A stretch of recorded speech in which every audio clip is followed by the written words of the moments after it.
Hi.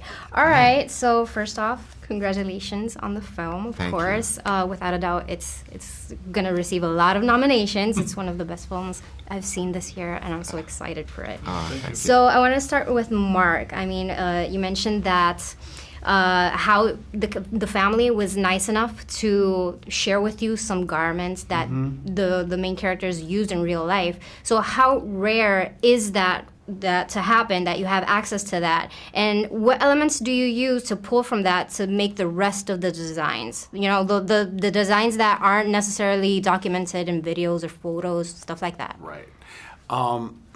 It's very rare that we would have access to someone we're doing a film about their original clothing. Okay, we used one of the dresses that was Felicia's. It went right on Carrie.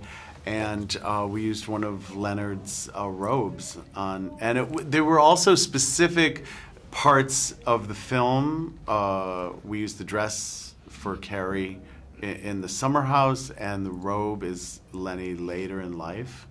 And you know, there was a great energy with that. And you know, I do what I do. I'm a costume designer, and I make plans of what styles and what colors and what I want to say about a character with the rest of the things after a lot of research. Okay. And what's interesting to look at and what resonates for the actor as well. I'm serving the piece and the actor as well with my choices. Okay, that's interesting. So in the case of production design, when does do your departments like collide or collaborate? How do they work together so it can all be like cohesive? In an ideal situation, you have a very strong leader, which we did with Bradley as the director, Okay. who had his eyes and hands on every department. And because of that strong leadership, we could all function together and overlap, and we do collaborate a lot, and we do. The costumes and the set designs are very important to work together. Yeah. And working with black and white and texture and fabrics and periods and things like that, we were in constant communication about That's that. amazing. Okay, so is that like normal? Does it always happen, or in different productions? It's different on every production. I think Okay. this was an extraordinary situation, and I think we all felt so confident and sure about our leadership and how enthusiastic and passionate Bradley was, that it took us an extra step into it, and we all shared something in his passion and energy. You know. Amazing. It Okay, gave us- so yeah. then Steve, so we know that Bradley pushed for the sound mixing to be as authentic as possible, and you spoke about how sometimes the camera was right in the middle of the orchestra, and how the audience had to feel like they were there. Yeah. So there's a lot of variables there. Like Yeah. there's people playing instruments, camera crews, everything. So what are those challenges exactly? What were you scared? What's the worst case scenario that could have gone wrong? Actually, the first day of filming was the student orchestra where he's teaching conducting, and that was done live as well. And typically, you know, when the camera department wants to move the camera in, they'll lay out track and they'll push the set aside and they'll just go forward.